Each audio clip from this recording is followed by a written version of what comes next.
Previously on ThyGap podcast.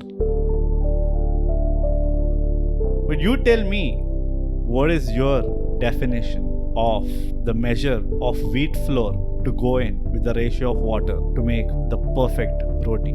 Oh wow. I think we can unlock the secret to that exact thing at the end of this episode. Stick with us, guys, as we go through measure of a man. How do you begin to improve on this aspect?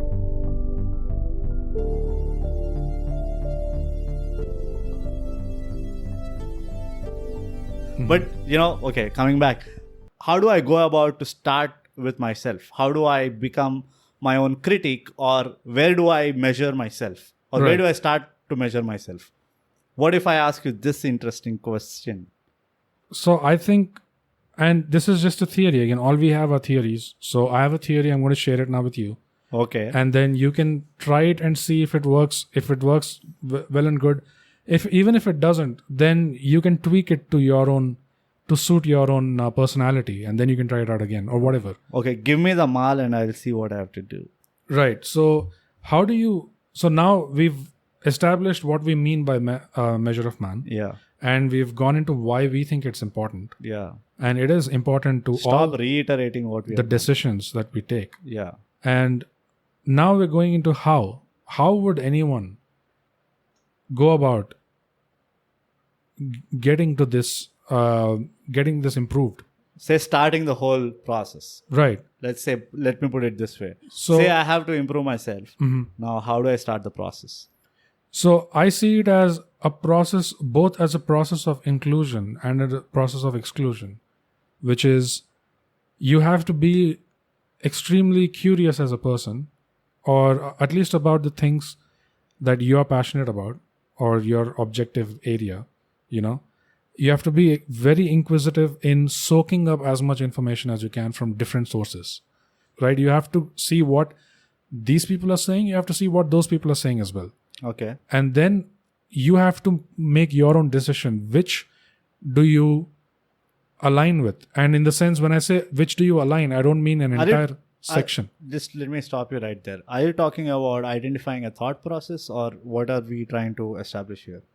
No, what we're trying to establish is how do you go about knowing who you are? Right. Knowing yourself better. Okay. You can't do it without information. You can't do it without knowledge, right? That's basically when you say, how do I know who I am? You're looking for more knowledge. So Of yourself.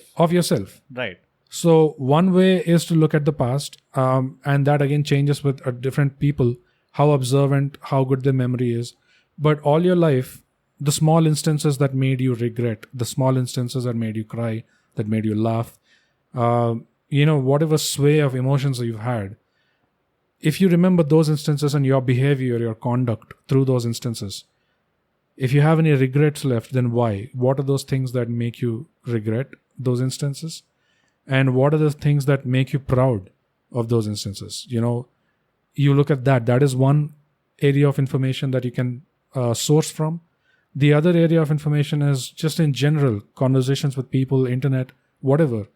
You want to know about something, you have to do that research, and you have to try to get information from as varied sources as you can, so that in the end you can be the judge. So this is my point. Okay. First of all, is there a particular time where you can start this process, or you can start this process at any point of life?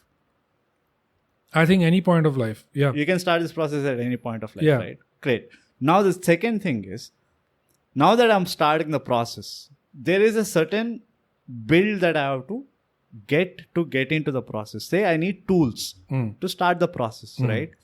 What are those tools? Right. Is the basic question. What tools will help me be better equipped to get into the process? Now you are saying that curiosity is one, inquisitiveness is another. No, I mean the nature both character. of those are like kind of similar. Yeah. Same That's thing. what I was trying to tell you. Yeah. The spoken English class is a waste of money for you. Same thing. It's repeating the same word in different ways. But basically, you get curious, right? Now, what do we get curious about? Do we get curious about why we are a certain way?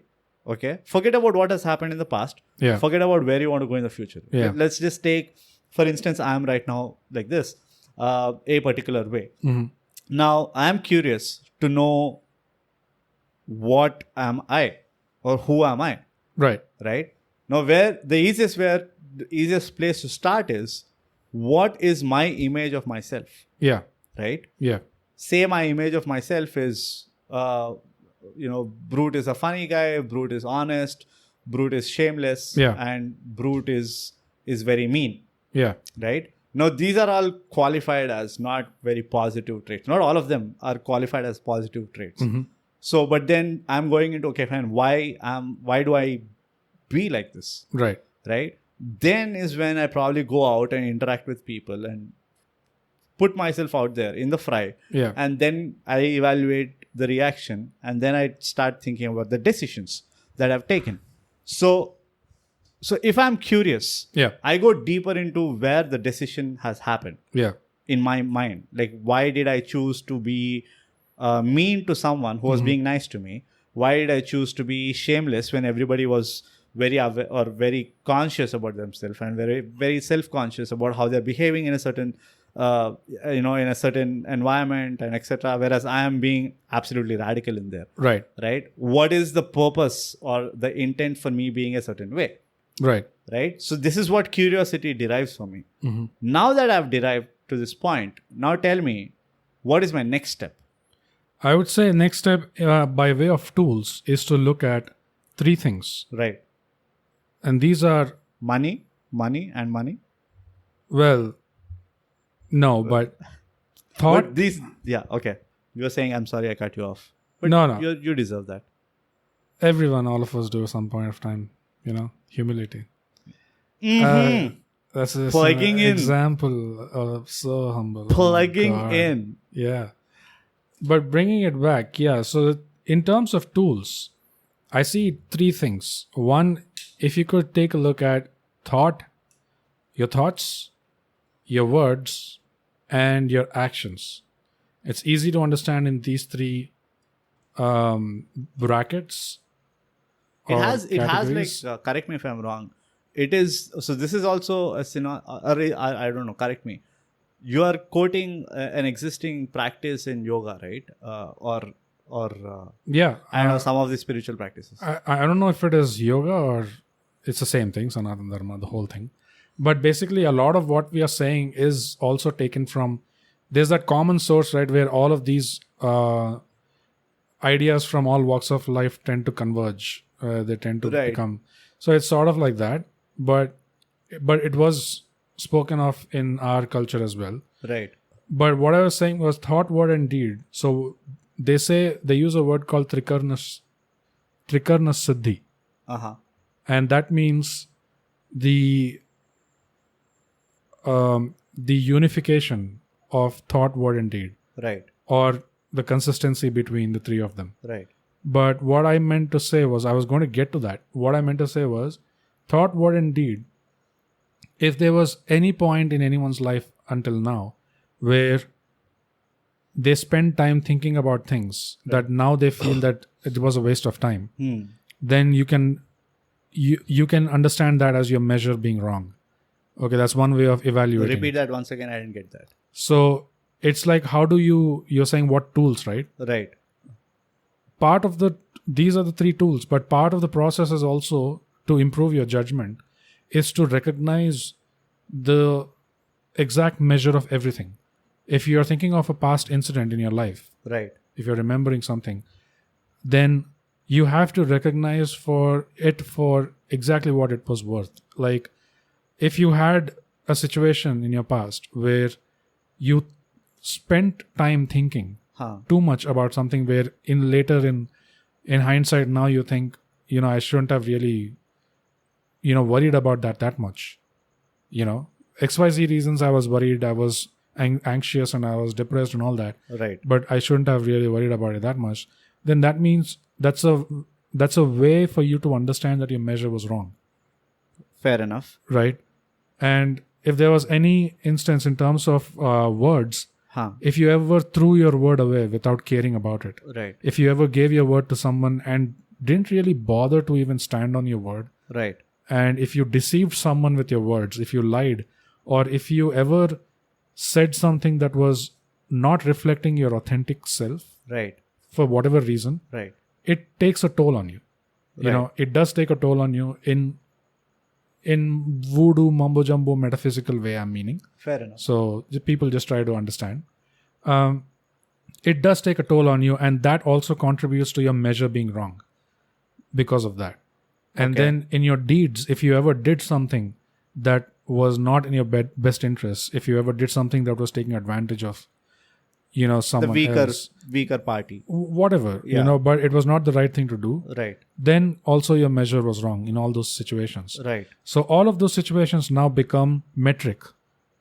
So Fair enough. when you're talking about measure, it itself is a metric, right? Right. So you have to deal with data here, which is all of these past instances, and they would have been instances where you were extremely proud, you know, the best moments of your life, the happiest moments of your life.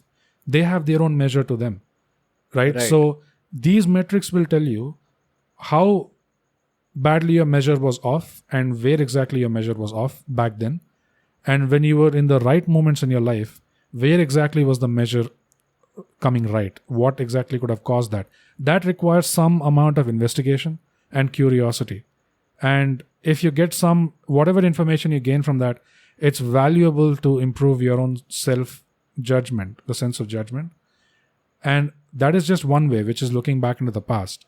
But thought, word, and deed into the present now and future, if you can keep those three consistent, like the culture of Sanatana Dharma tried to express with Trikarna Siddhi, Yeah. if you can try your best to keep your thought, word, and action consistent, then there is, what happens to that is, between an ocean of variables, Right. You become the constant. you become like that one point, that one rock jutting out of the water that Right. doesn't move, Right. come what may. Right. And now that gives you some amount of influence, and it gives you some amount of power, which I don't want to go into this episode, maybe a future ThyGap episode, but bringing it back to measure, what that does is that consistency allows you to start measuring everything else correctly, because just the exercise of having gone through this much self-discipline and this much work, this much effort, Right. is giving you practice, and it's now becoming like a habit. So that practicing it is now creating a habit. It's a habit forming thing now. Yeah.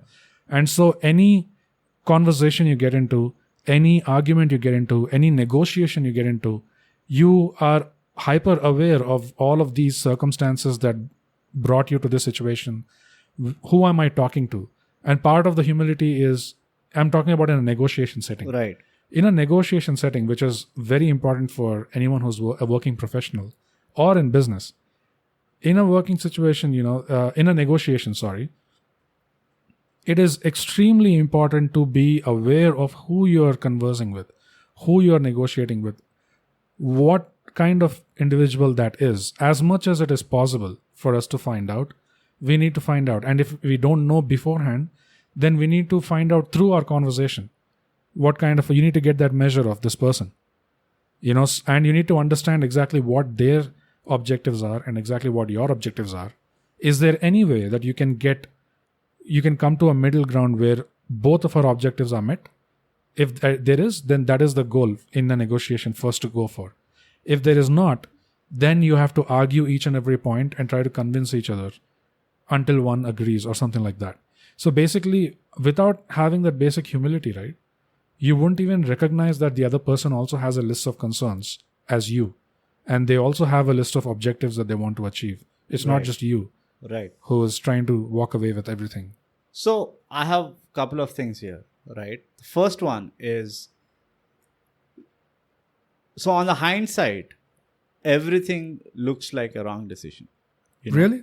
Yeah, in a sense, there is one way of putting the things like, oh, I did whatever the best I can, Yeah. right? But once you bypass the past and move forward, right? Yeah. You become more experienced, you become more learned, you have more knowledge and all. Yeah. So on the hindsight, it always is, oh, I could have done this better because with the knowledge that I have now, right? That decision could have been improved. Okay, there is always that possibility. There's always that. Right? I mean, it's always the case. It's always the case, Yeah, right? it's always the case. Hence, on the hindsight, you always see a better possibility. That is one thing in what you said, right? So I think it is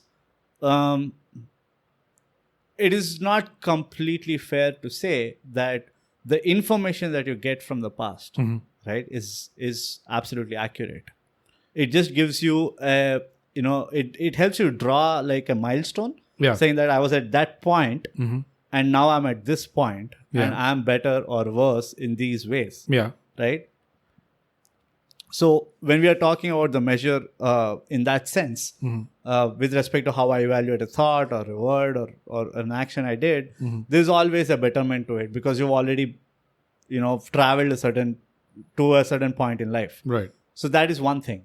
But coming to the core of it in itself, what I understand, and correct me if I've gotten it wrong, there has to be, one is you say there's humility, which is predominantly giving an external, reference. Yeah. But if there is honesty, I mean, in all the three aspects, right, which is essentially what even I kind of mentioned, was to create transparency to the image that you have in your mind, to the image that you are trying to project, to the image that somebody else is getting to see. Right. Right. So the thought that I have that, being brute is ABC, to what I tell people when somebody, interview question is, tell me about yourself. Yeah. Right. So then you say, hey, ABCD things. Right. And then are those people seeing those ABCD things, which I am thinking in my head is what I want them to see. Right. So there has to be a certain transparency in all the three aspects to a point, or not transparency. So you can say honesty in all the 3 points, which makes this whole channel of projecting yourself a very clear picture, which creates a clear picture to the other person who's perceiving you. I don't fully agree with that. Partially, I do agree with what you said. What is the point that you don't agree with? What I don't agree with it is not about honesty. And that is where one of the challenges lies, one of the big challenges lies, which is we talked about thought, word, and deed in terms of past, right? When you're looking back. Right. Where did I think wrong? Where did all that stuff? Right. So that learning allows you, because now what you're doing is, because you have this information now, with today's present day information, you're able to look back and you're able to evaluate. Correct. It could have been done better in this way, that way, that way. But why do I need to do that? Because it gives you practice to evaluate your present situations, right, to be able to predict into the future.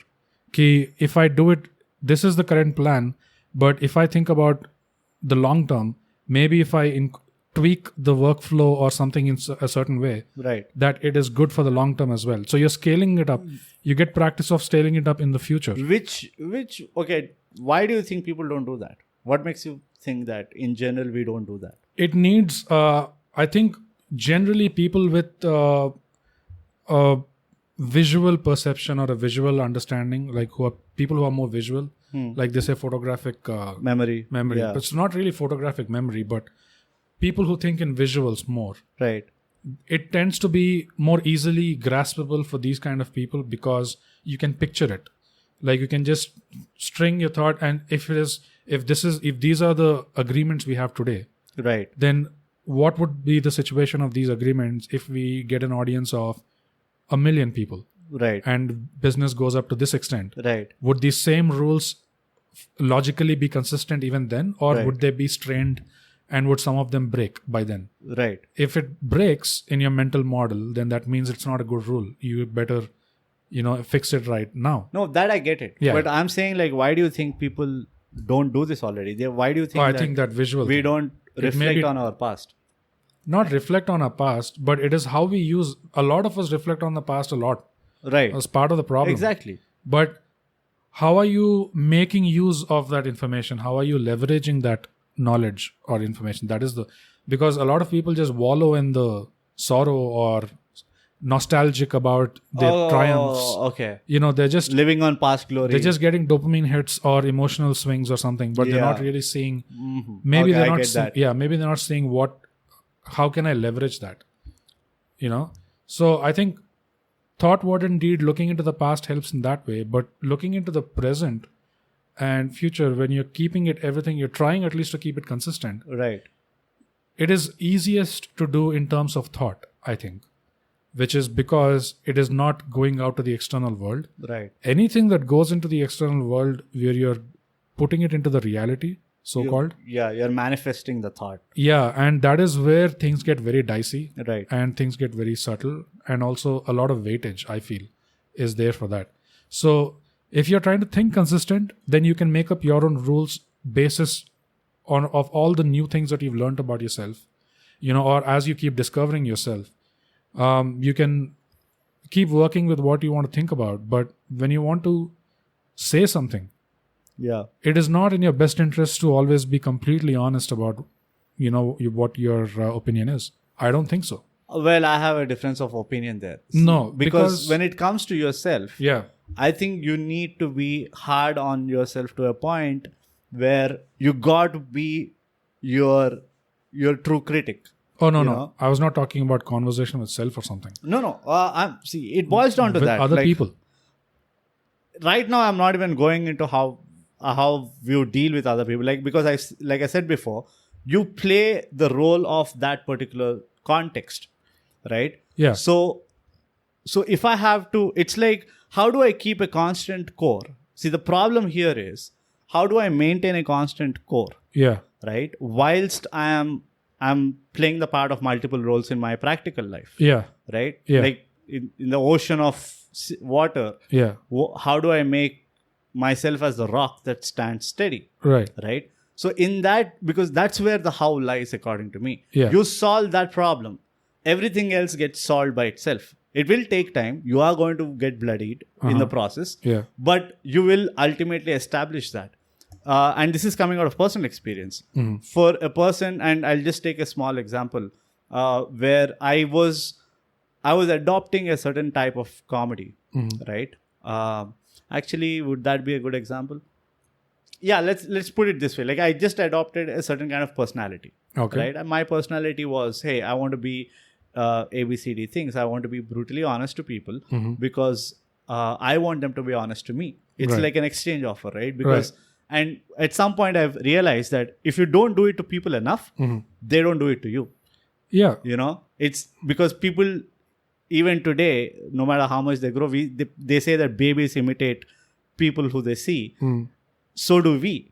We are innately designed that. We just don't realize it. Yeah. But we do imitate people. Somebody is nice to you, right? You kind of be nice to them. You don't really think about it. And if somebody says, why are you being nice to that guy? He's a cheater. We're like, no, he's nice to me. Therefore, I'm nice to them. It's like a tit for tat kind of a thing, right? Yeah. So when you take the highway of being honest in the pursuit that people be honest to you, right? People will not mince their words to you so that you get the real picture, right? It becomes very harsh, right? It becomes very, kind of awkward to a certain extent because not everybody would probably put it the way you package it. Yeah. You might package it in a harsh, in a sentence of harsh words. Yeah. But you are also managing to put it in the right intent. Right. And when people try to replicate that, and for multiple reasons, I'm not blaming them for anything, but there are people who might not have the same skill to do it. Yeah. So they just end up being harsh without really having like a base intent. Yeah. So you get bloodied in those small battles, right? Right. But the point here, according to me, is you have to figure out how do you treat yourself.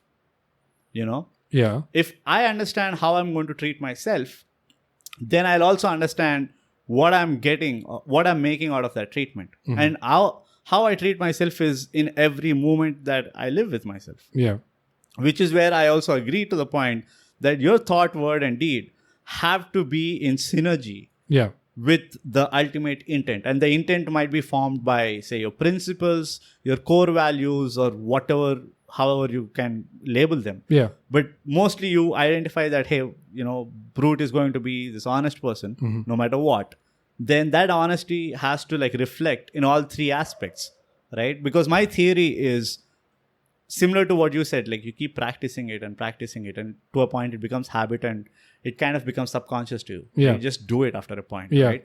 So same way, in the same note, the extension is And unfortunately, I don't have a better way of putting it rather than, adopting some terms from the spiritual language, where I feel the more these three things start getting synergized, right? The more you become conscious about yourself, which in simple words, you can say self-awareness or self-belief, and all the things that you put a self in front of any adjective, that's you. Consciousness, basically, right? So the more you start getting conscious, right? The more you start figuring out how to deal so many other things, right? You put a thought to something and you automatically start figuring out how do you go about it. Yeah. Right. So the act that you said, the Trikona Siddhi, if I'm not wrong, is also a way of inflating your conscious, right? And the more things you start taking under your consciousness, right, the stronger you get mentally, right? And which helps you in not getting influenced, which is one of the main factors of why we don't take certain decisions, which are the right ones, but we still figure out how to avoid them. And that's because there is a certain value we give to influence, and how do we give that value is also something which is very important, according to me. As to where do you prioritize these influences, right? Like, how do you get? I mean, I don't know. I really can't put it in a sentence, but what influences do you actually want to entertain and what you don't want to? Right? Like even in feedbacks, like you said, somebody gives you a feedback. You need to be smart enough to see if this feedback is something that I would probably adopt or accept. And or just this part of the feedback. This part of whichever. I mean, whatever magnitude. This is what all I really feel right now is important. Which is where I come to the point why you need to increase your consciousness is this is a game of perception. Right? It's a game of perspective. So the primary perspective is how do I know more about myself, right? At what way I can know about myself. And you need multiple perspective is like a peek hole in a wall, right? So there's a huge fucking wall and there are holes in the wall, and you're trying to peek through every hole just to get a better picture on what's on the other side of the wall. So that's what perspective it is in a simple sense. And the more holes I have, the better I keep getting at which one is the right hole to dig more deeper into. So the more information you take in, the more open you are to new information and new knowledge in that field that you're looking for, or for that question that you're looking for an answer to. It's not only by what you take in and what you accept that you learn who you are, right? But it's also, and more importantly, probably more frequent, it's by what you reject that you know who you are. It's also a process of exclusion. So I go in for an experience. And whatever experience it is, I go in for that. I want to try it out for the first time. I may come out of it loving it, or I may come out of it neutral, or I may come out of it hating it. Right. So it is more important for me to learn that I hate it. Not more important, but equally important for me to learn that I hated this rather than I loved this. So if it was the first time that you did something and you discovered that you did not really like it, it should not be considered as a regret or a time waste or, something like that. Anything negative. It should still be looked at as it gave you more information about yourself. It was, you know more about yourself. You don't like this. Which is what I say, it's not a result-driven activity. I mean, it's a continuous process. It's a continuous. In a way, it is a result, but it's not a predetermined result. You should. Okay, so this is another thing I would probably suggest or like put it out on the table is there is no point getting into this process predetermining a result. Because there is no set result to it. There is always. I mean, there's no ceiling to it, right? The reason why it is it's a whole humbling experience is you realize how far below the ladder you are. The moment you get into the process or the moment you start asking these questions, you're like, oh, this is all I am. I'm like nothing. Right. I think that itself is a very grounding experience, right? And the another problem of this is the reason why it is the highest form of customized solution is where you start is like there are infinite starting points. Yeah. Right. Every individual has his own starting point, his or her own starting point. Yeah. Which is why it is, humility is a prerequisite to it. Yeah. Which is a great point, by the way. I mean, I'm still kind of wrapping my head around how good a point I that is. find that without that, right, it's one of the stumbling blocks. Yeah. It's like when people say, how do I go about this? But whatever you're saying is making sense. But how do you practically like put it, in everyday life? These are the things that go even more further unspoken of or unmentioned. Yeah. Already this measure kind of thing no one talks about that much around you. On top of it, now there's even layers underneath that, which without them you can't figure out the tools, how to work. Because like I was actually saying, the risks, each and everything has risks, but thought is the easiest in the present day to get the measure of and to train yourself a little bit. But in word, what happens is you're in a situation, maybe a social situation, right? And the conversation is about something that you deeply care about. It's about your field of interest or whatever it is. You passionately believe in it, and it's part of your core principles. Right. At that point of time, if someone says something, and you have to stand your ground, do you stand your ground? Do you show them honestly like how you would have behaved like your true self when you're in your room, when no one watching? Right. When no one's watching? Would you really do that? Now the question is that the best way to go about it? First of all, is that in your best interest?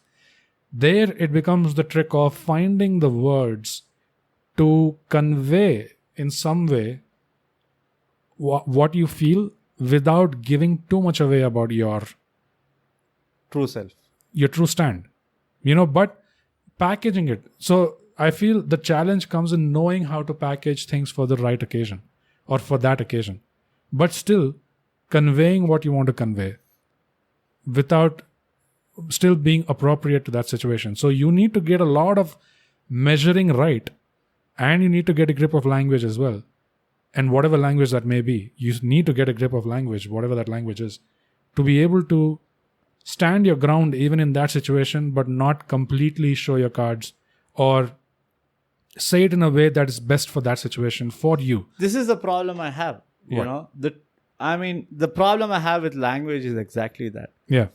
Language misconstrues the intent. One of the things of the whole concept of word, right? In the scale of thought, word, and deed, word is something which I would probably replace word with intent.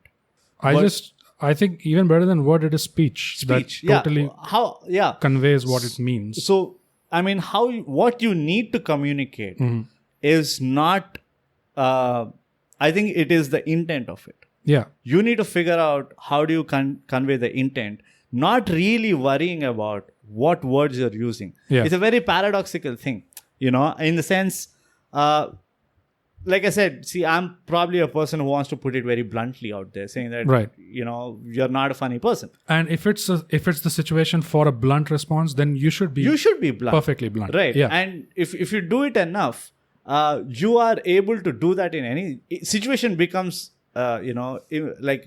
situation no more becomes like a dependent factor. Yeah. Right. Once you are able to establish this, you're made of a certain, a certain caliber, or you're designed in a certain way. Yeah. What happens is whatever you say starts conveying the real message, right, without you even trying to, work hard on it. So every level, if thought is, say, the purest form, it's like a photo file being transferred multiple times. Yeah. That the 10th time you transfer it to someone, the quality of the photo kind of gets degraded, right? It's a similar thing. Yeah. Like if the thought is the purest idea in your head, then you communicate an abridged version of that idea, and then you execute an even more simplified form of the idea, because you have only so much ability, right? Which is why it's a very tricky thing to synergize all three. It is a very tricky thing, and I don't want to go too deep into this, but it just reminded me that the best example really of how you can figure out, okay, if I have to get my measure right, and if I have to stay consistent in thought, word, and my speech, and situations where it is dicey for me to state exactly what's in my mind. Right. How do I manage that situation? Look into how Krishna communicates throughout Mahabharata. Right. Because the amount of gray situations in that epic, Yeah. too many. Yeah. The whole story is grey. Whole story is gray. Right. It is all kinds of crazy. From the start. Yeah. Yeah, Nothing so- makes sense. How does someone like Krishna navigate through that? And especially when you're looking at it with the hindsight or the knowledge that he is aware of the whole thing, Yeah. and he's trying to make sure the order plays out in the way it is supposed to play out. The flow is followed. So when someone is in that mode of thought, that intent or approach, Yeah. how is he communicating? How is he navigating through the entire story? Right. How is he managing that everything goes the way it should? That I think is the best. I couldn't think of a better example of someone who uses their language Right. to go through that and still stay consistent. Yeah. Because it also teaches you, it also gives you as an example that, hey, this way is okay. Like you can play the game like this too. You It's don't a have to. It's a safe bet. Yeah. If you don't want to lie, just because you don't explicitly state the truth does not mean you have lied. Right. If you have to lie, you have to go against the truth. Right. What if you use the mastery of language Right. in such a way that it does not go against the truth, Right. but it does not favor the lie as well? Right. And if you can figure that out, Yeah. then you can get out of so many situations as a winner. It's hard to describe because I think that's the dicey part, and that's where the mastery in the sense not really knowing all the words, Right. but knowing which word to use where exactly, and also the timing of it. Yeah, it's a religious practice. I think, another simplest way of, again, I'm a big fan of humor in multiple ways, not just for the fact that it makes you laugh, Yeah. but humor shows, that intent, Yeah. where you're technically, kind of degrading somebody, somebody or the other. Not necessarily means, a third person, but you're also degrading yourself. Yeah. But the good comics, the way they put out something which is so close to truth, Yeah. and they exaggerate it so much, they kind of blow it out of proportions. Yeah. But still, it has that, that element of genuineness. Yeah. That also kind of shows that, it's one form of mastery of communication, right? Yeah. Where the intent is that you want to make somebody laugh, and you use a certain context, you use a certain, bunch of, you use a certain form of language or words, which actually sends across this message that, hey, you know what, I'm not trying to like demean anyone here or put down somebody, but I'm just doing this so that you can laugh, and the other person gets it. Yeah. Right? And the funny thing is, if there's anyone who's wondering, why would this be important? Now, why is this really important? The word, getting the language right, and any language really. Right.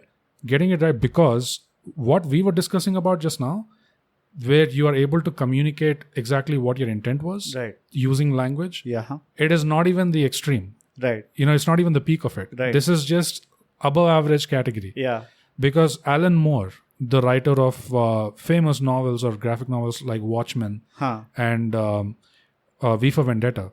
Don't do the parcel section. No. This is not a Parcel section. Okay. But Alan Moore, he has a I quote was just worried. where he says he likens mastery of speech or language to a kind of a spellcraft or a magical kind of thing. Yeah. Which is, I'm using my thoughts and words in a carefully constructed or a composed kind of combination. Right. And the way I'm saying it out, the intonation, the pause, etc., it is having a very real effect in the real world. Right. If you can use the mastery of your own communication to have that kind of an effect, to have people react and in a way that you want them to react, people to do things the way you want it done, Right.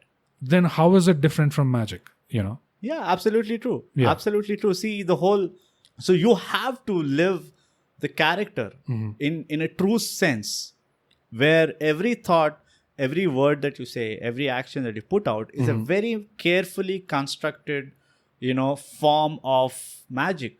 Right. and you shouldn't be selfish about it or be prejudiced to it, saying that, hey, just because I've put in so much effort into it, if somebody doesn't get it, it's their mistake, it's their problem. Exactly. You shouldn't do that. Yeah, you should. You have to be open. You have to be, you can put any kind of word to it. Yeah. But the bottom line is, you should be accountable for whatever things that you do, say, or think. Yeah. And not blame somebody for not getting it. Yeah. This is another biggest problem where I personally experienced initially, where I tell a joke and people didn't get it. I was like, they're dumb. Right. I just jumped to the conclusion saying that they're dumb. Yeah. They don't get it. I'm too good.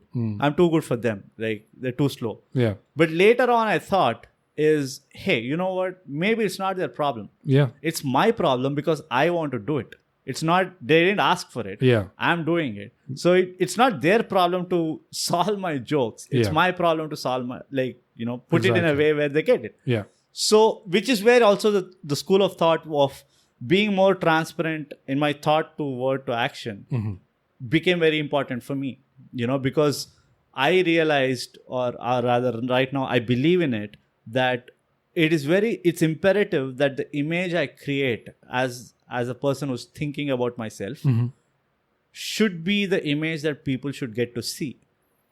Right. Right? There are challenges. For instance, like putting yourself in a vulnerable position where you are exposing yourself. Yeah. There are challenges of you being judged in a wrong way. Yeah. You're being misinterpreted. Yeah.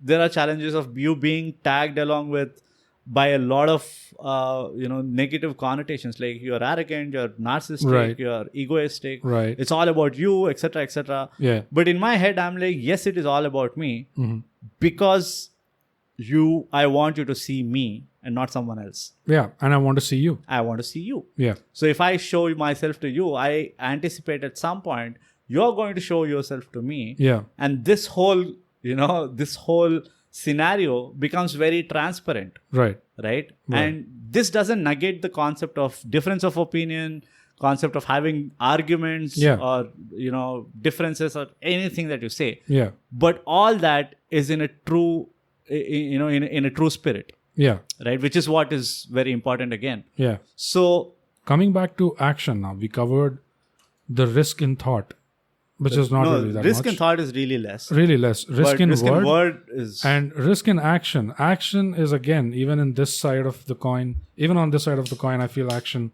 has more weightage and has most risk involved with it, because part of the action, if you want to keep the measure correct, is you have to stick by your word. You can't just keep throwing your word away. If you're committed to do something, or if you're committed to anyone in any form, you have to respect that commitment. Otherwise, your words mean nothing now if you don't follow it up with action. I mean, let's put it this way. Action has the biggest responsibility of carrying out your thought and word. Yeah. Right? Because it's the lowest of the order. Yeah. And also, action is the biggest window into your thought. Yeah.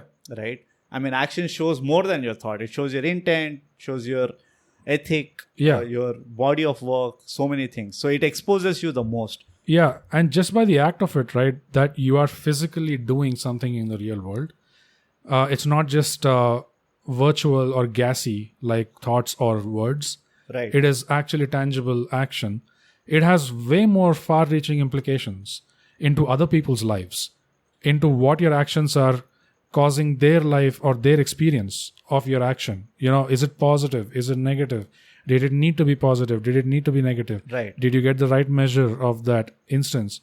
If you're chasing your passion too much, then are you keeping an eye on your loved ones? Because you have to respect that as well. Right. And so are you reaching that balance? So all of this is what the measure aims to achieve. And if you get the measure right, or at least if you're in a good way of getting the measure right, then you'll find yourself coasting through most of the situations. Right. And you'll find that your energies are saved only for the real challenges that sometimes pop up in all of our lives. Right. Where we have to stand up, we're tested. There is always a rainy day. Yeah. where you are tested to the fullest, and Right. there, because of all the practice you've had with the small instances now, Right.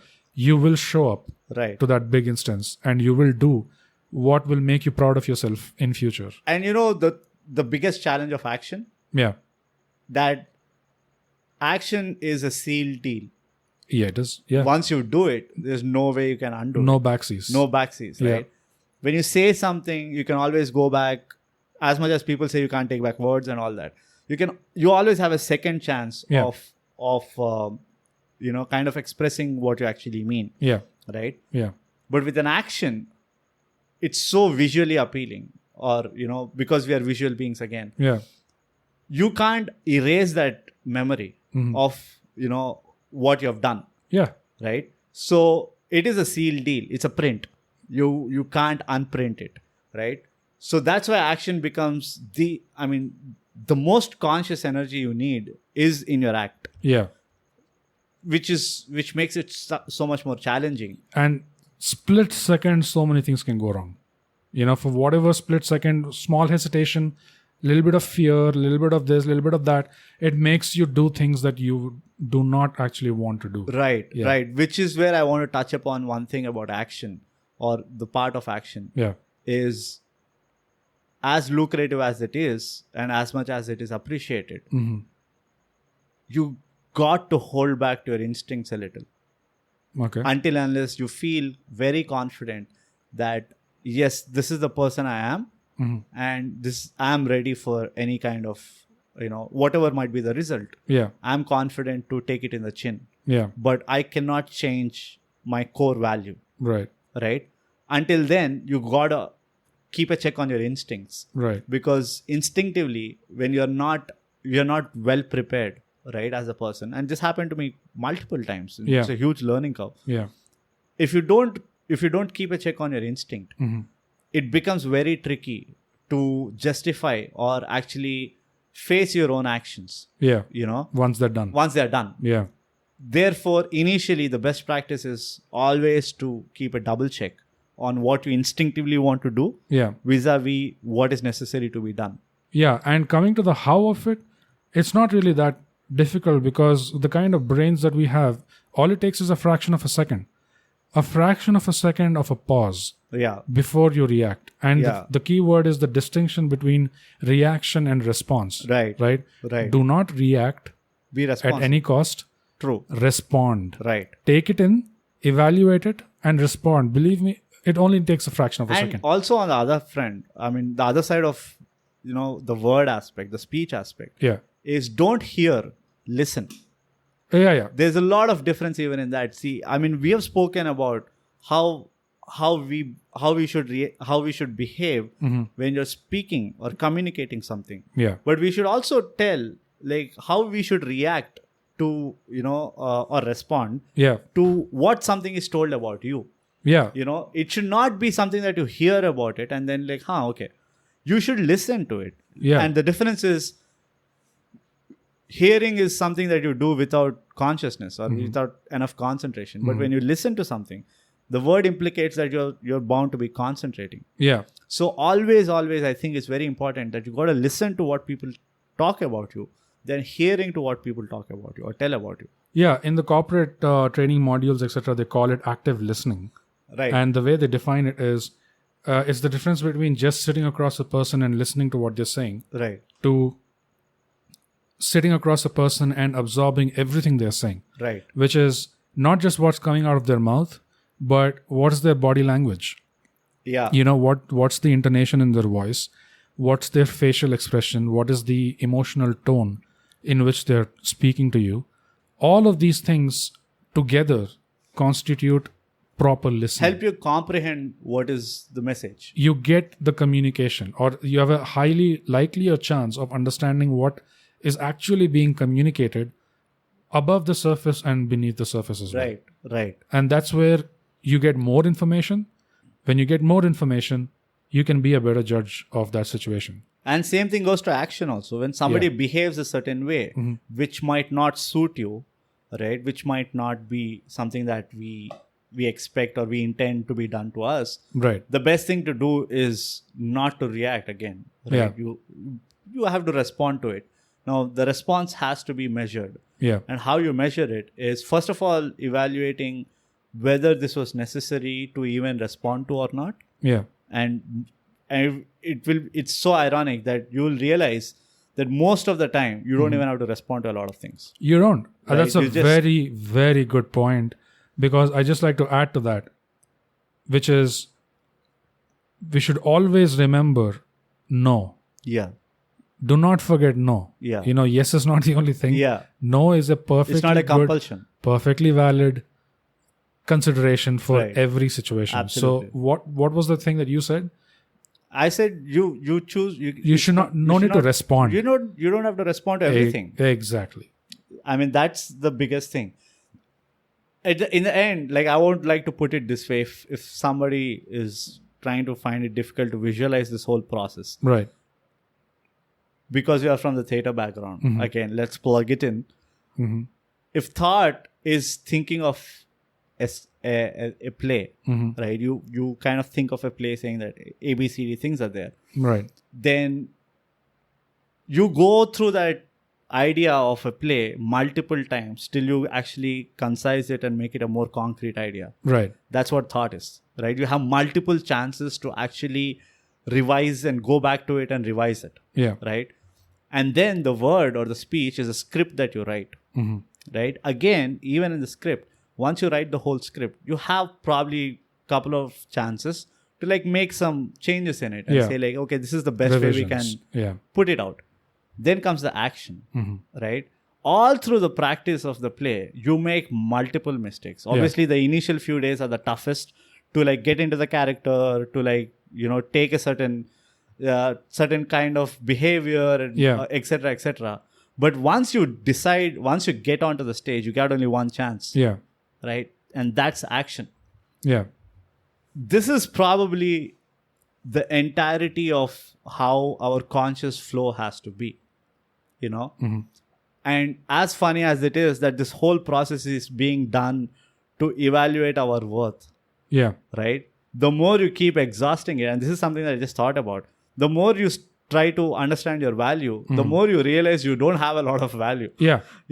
And that's a good realization to come to. Yeah, because there's only so much you can grow. Yeah. And that's an optimistic approach. Outlook. Yeah. Right? You shouldn't be like, oh, I'm only at this stage or whatever. Yeah. So I'm so downtrodden and all. No, the way to go about is, hey, now that I know I'm at this stage, there's such a huge road ahead of me that I have so much to grow. Yeah. Right? That's another approach which is also really important, because it so often happens, one or two disappointments or a string of disappointments Right. generally puts you in a shell, and we are only capable of so much, taking in so much of disappointment, right? But always, and this is coming out of as a word of suggestion from my end, that take it as a passing cloud. Yeah. What Michael Jordan said is something which I really like, and I know I'm bringing a sports analogy, but he said, the reason why I'm successful on the court Right. is because I failed a zillion times in the practice. Yeah. Right? I have exhausted all possibilities of failure. Yeah. Therefore, I'm successful on the court, Well, which is also hard work in a way. yeah, it's also related to what we said earlier. What he was doing was he was gathering more data. True. He was more iterations, hours and hours of practice. All those iterations gave him that sense of judgment, which said, on the final day, this is the way you go to get that basket, Right. And it's also something related to what you said about knowing that you don't have to respond all the time.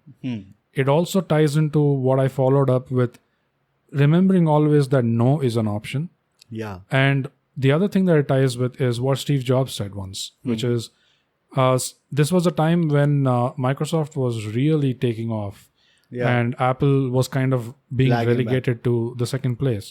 And so someone went to Steve Jobs and asked him, don't you think you should open up Mac operating system to all manufacturers like they've been asking? Right. Why are you so adamant on doing the hardware and the software all within your own thing? Right. Look at Microsoft. They're just allowing HP to make, Compaq to make, IBM to make, everyone. Right. So what's the problem? And he just said, I don't mind what they're doing. I don't care about it because I'm playing a different game. Yeah. So you got to know which game you're playing. Exactly. And you have to be aware enough to understand there's not only one game in town Yeah. all the time. You yourself can start a new game. Which is driving back to the point that it's not a competition. Yeah. Yeah. And it's also being aware enough that not everything is how, oh, you're just a part of this world. You're a middle class earner. Your life is not all about just responding to, what's going on in current Everything affairs. that is thrown at you. Yeah, everything that is thrown at you from all angles, taxation, petrol rates, current affairs, all this stuff. Yes, we are victims of many of those things, but also that at any point of time, you can start your own game. And that's something we should always remember. True that. That option is always there. And there is always the option to say no. There's always the option to not respond, to know that you don't have to respond all the time. And there's always the option to, well, I guess we covered all the things. Just to put like an ending note to the topic. Yeah. I just want to say something bogus. Who are you Who to tell are anything we? Yeah. about the measure of a man? Exactly. Who are we? Who are we? If at all we are something, Mm-hmm. we are here to give the true message to everyone, which is the parcel section. That's the true message that we want to give, guys. Yay. And bogus noog. I think it's in the last 6 episodes is the first time I'm taking a full name. Right. Bogus noog. Bogus Noog. Let's just get down to the parcel section. Let's go. Let's go. So, what's your parcel this time? My parcel section this time is a Japanese movie made in 1952. It is a classic. It's called Ikiru. And it was directed by Akira Kurosawa, That's legendary it. Now director. the long list of credits start. It's like watching the end of the movie No, where the list of names keep coming and coming and I coming. mean, the lead actor is a stable, Akira Kurosawa stable. He's acted in 11 Kurosawa films. A character actor by the name of Takashi Shimura, who is one of my favorite actors. Do you have Brilliant actor. Do you have like any lineage coming from the Japanese this thing No. in your blood? I just can't Are you 1/16th Japanese or something like that? I just can't forget some names. When I see the performance, right, it just sticks. Sweet Lord. So this movie, anyway, is Yeah. about an old government employee, a bureaucrat. Mm-hmm. He's basically nothing but a glorified rubber stamp. Huh. In 1952's Japan, it's a dilapidated office. It's all files and papers, all junk. Any government office you can imagine, Yeah. same like that. Mm-hmm. It's all, everything just files and files everywhere. This guy's a bureaucrat who's worked. He's the chief of his division now, but he's worked as like a dog all his life. Now he's nearing his retirement. Right. And this is a situation where he's basically sleepwalked through his entire life. Right. He has no active participation in anything in his life. Right. And nearing his retirement, he finds out that he has stomach cancer Sweet. and is going to die. Yeah. So this knowledge, this sudden shock causes him to explore more about himself. Speaking about measure of man, right? Right. He starts exploring more about himself. He starts coming to life at that point of time. Right. He wants to go and share the bad news with his son, but the way his family reacts only makes him feel more isolated, more alone. And he just feels so alone and so helpless that he turns around and he starts being more carefree, and he starts those small moments. Right. He figures out what the meaning of life is, and this is conveyed through the movie very beautifully by Akira Kurosawa in what is perhaps his finest movie to date. And the way Takashi Shimura plays this character who goes through all these changes, where first initially you deny, you don't believe, Right. but then you come to the realization, you see what's going around. It's like you woke up after 20-25 years of coma, Right. and then you're suddenly looking at your life like where you came, Right. and now you're going to die. Right. So this enables him to figure out what is actually most valuable in life, and instead of being just a rubber stamp in his employment, right? He actually uses the last few years of his life to do something that's really, it has an impact in society. He uses his last remaining power to do something that is an action. a real tangible thing in the real world that impacts other people in a way. In this movie, it was a positive way, and then he dies. But the way the movie is shown and the way the story unravels, I don't want to spoil anything, but it's his whole journey from the time he finds out that he's going to die.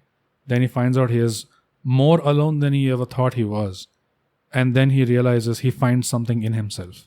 And he finds the meaning within himself. And that's where he ends the movie.